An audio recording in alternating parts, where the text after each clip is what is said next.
we are an accumulation, an accretion, a collection.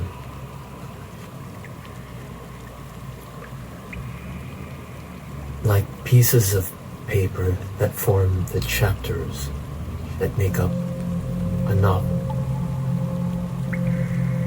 our lives, memories.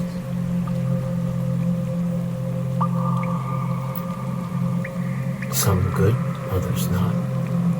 Then who's to judge? But we do judge. We do hurt. We do cling. Give in to the negative memories. Sometimes consciously, and other times subconsciously. How can one move through what the ancient Hindus call Maya, illusion, and find one's true, pure self at the center of all of that? The maelstrom that is these accretions, pages of chapters we've already experienced or read. Do you really want to reread the ones you didn't enjoy? Do you really want to live vicariously through that character's past experience or experiences?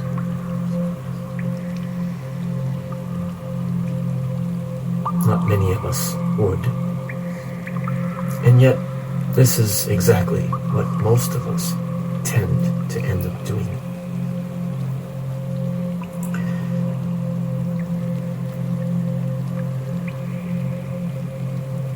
Why is that? And how, again,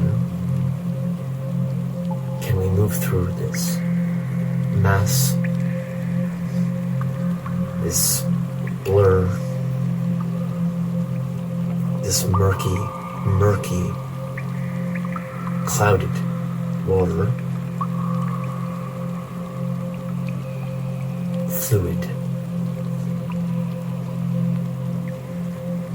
perhaps an amniotic fluid of memories and traumas, and also these subconscious urges or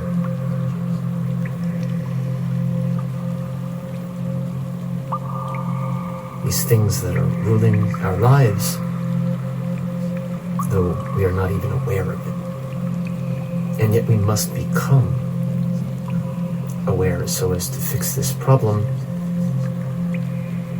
to clear away that cloudy, viscous, fluid,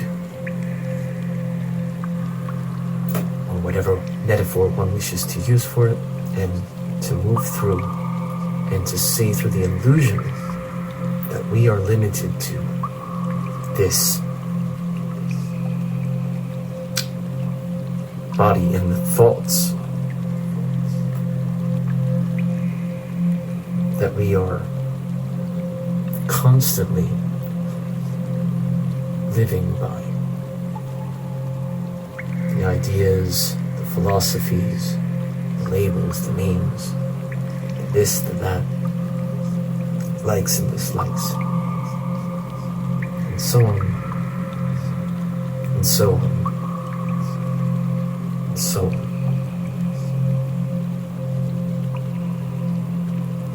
And why is it that there are so many people in this world, and yet we have what is frequently called a loneliness pandemic?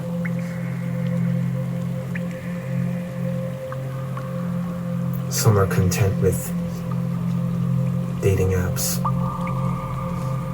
others with book talk, perhaps, or a sparring club, or going to a bar, or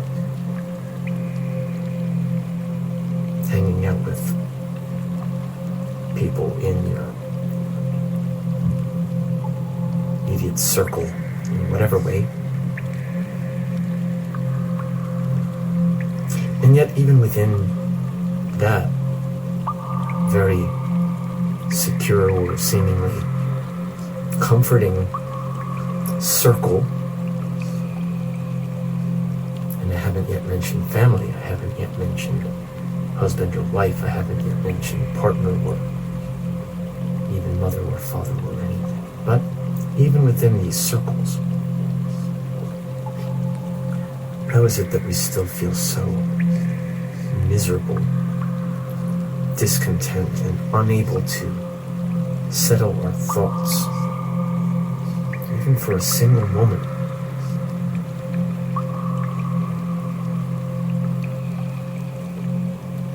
Perhaps this is why we go to the movies or scroll our SNS feeds, or whatever.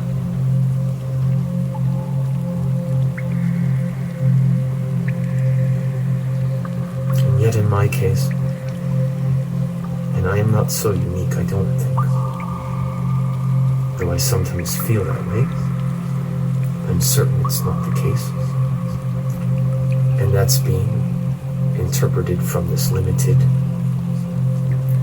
ego perspective, because only I can experience what I experience, and only I can see around me from a limited circumference, even with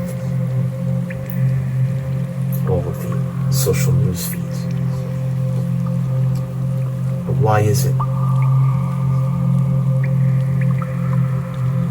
The pattern just repeats again and again. Each time, there's a sense of moving forward.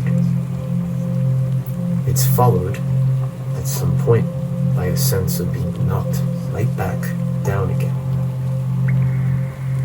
Which may not be true. Progress has definitely been made. For me to be able to even state such is progress, however.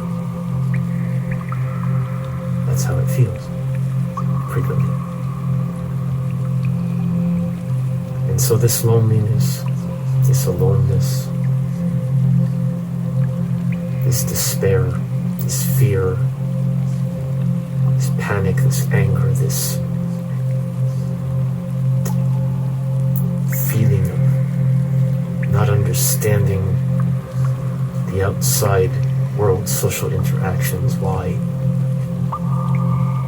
everything seems based on falsity rather than truth, why honesty and openness is considered a weakness, why retreating into oneself often seems the only sane choice to be made.